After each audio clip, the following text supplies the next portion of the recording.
नमस्कार बंधुओं, मैं मनोज चतुर्वेदी शास्त्री आप सभी का स्वागत करता हूं। मित्रों, गाज़ा में इज़राइल की ओर से किए जा रहे कथित नरसंहार के खिलाफ प्रदर्शन की अनुमति की मांग कर रहे वामपंथियों को मुंबई हाईकोर्ट ने लताड़ लगाने के साथ साथ देशभक्ति का पाठ भी पढ़ाया है।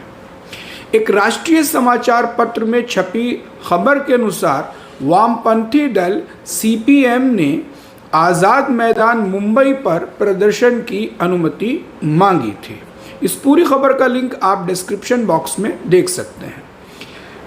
इस पर सुनवाई करते हुए माननीय न्यायाधीश जस्टिस रविंदर घुगे और गौतम अखंड की संयुक्त पीठ ने मांग की अर्जी को खारिज कर दिया और टिप्पणी करते हुए कहा कि हमारे ही देश में तमाम मुद्दे हैं, हम ऐसा कुछ नहीं चाहते हैं। मैं माफ़ी चाहूँगा, लेकिन ये सही है कि आप लोगों की दूरदृष्टि नहीं है। आप लोग गाज़ा के मुद्दों को देख पा रहे हैं, फ़लस्तीन की चर्चा कर रहे हैं। अपने ही देश में देखिए, देशभक्त बने, यह देशभक्ति नहीं है। ये माननीय सुप्रीम कोर्ट, माननीय हाई कोर्ट ने कहा। माननीय मुंबई हाई कोर्ट ने आगे कहा कि आपकी पार्टी गाज़ा की बजाय भारत में प्रदूषण, बाढ़, नाला, कूड़ा, डंपिंग जैसे मुद्दों को उठा सकती है। ये ऐसे मसले हैं जिनसे आम लोग प्रभावित हैं। माननीय हाई कोर्ट ने आगे कहा कि आपके राजनीतिक दल का पंजीकरण भारत में है। आप देश के किसी गंभीर और महत्वपूर्ण मसले पर आंदोलन करने की बजाय ऐसे मामलों पर प्रदर्शन की मांग कर रहे हैं जो देश के बाहर और हजारों मील दूर के मसले हैं। माननीय हाई कोर्ट ने स्पष्ट रूप से कहा कि इस तरह की मांग करना भारत सरकार की विदेश नीति के विपरीत है। आप ऐसा क्यों करना चाहते हैं? माननीय हाई कोर्ट ने लगभग लताड़ लगाते हुए कहा कि आपकी जो राय है वह पूरी तरह से भारत की विदेश नीति की विपरीत है, उसके खिलाफ है। माननीय उच्च न्यायालय की यह टिप्पणी एक चेतावनी है, अगर इसको हम इस दृष्टिकोण से देखें, और ये सभी देश विरोधी एजेंडा चलाने वाले संगठनों के लिए एक नज़ीर बननी चाहिए। गाज़ा फ़लस्तीन की ढाल लेकर भारत सरकार की विदेश नीति पर चोट करने वालों को अब देशद्रोही दलालों के रूप में चिन्हित किया जाना चाहिए। ये आज के समय की मांग है। हाईकोर्ट ने बिल्कुल सही कहा। कांग्रेसी, वामपंथी, नमाजवादी, इस्लामिक कट्टरपंथी और टुकड़े टुकड़े गैंग का असली एजेंडा है भारत को अस्थिर करना और देश को बारूद के ढेर पर बैठाना।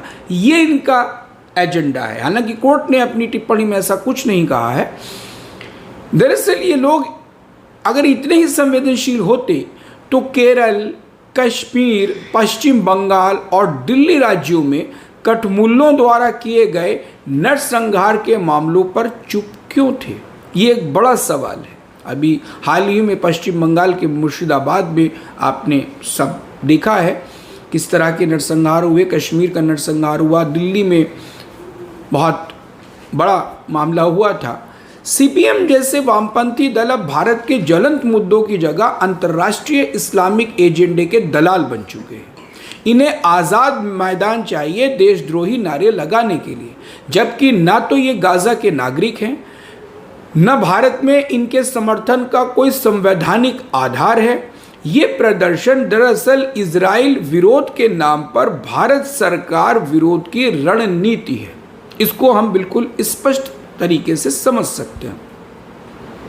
सीधी सी बात यह है कि माननीय उच्च न्यायालय की ये टिप्पणी स्पष्ट संकेत है कि भारत विरोध की छूट अभिव्यक्ति की स्वतंत्रता नहीं है।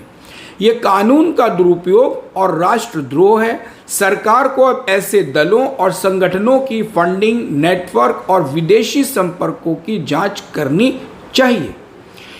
जब पार्टी भारत में रजिस्टर्ड है तब उसे भारत के लोगों, भारत की समस्याओं और भारत के हितों पर केंद्रित रहना चाहिए। गाजा पर रोना दरअसल तुर्की और खाड़ी देशों की इस्लामिक लॉबी की तलवा चाटू पॉलिसी है। सच तो यह है कि चुनाव आयोग को ऐसे तमाम दलों और संगठनों का रजिस्ट्रेशन ही रद्द कर देना चाहिए। ये वो लोग हैं जो विदेशी ताकतों के तलवे चाटते हैं। आज ज़रूरत इस बात की है कि देशभक्ति केवल 26 जनवरी और 15 अगस्त तक सीमित न रहे, बल्कि हर उस गतिविधि के खिलाफ मुखर हो जो भारत की संप्रभुता, विदेश नीति या सामाजिक सौहार्द पर चोट करती है। गाजा के नाम पर भारत में नए जिहादी एजेंडे चलाने की जो कोशिशें हैं, उन पर अब कानूनी और सामाजिक दोनों स्तरों पर निर्णायक प्रहार करना आवश्यक ही नहीं अपितु अनिवार्य हो चुका है। इन्हीं शब्दों के साथ धन्यवाद। जय हिंद, जय भारत।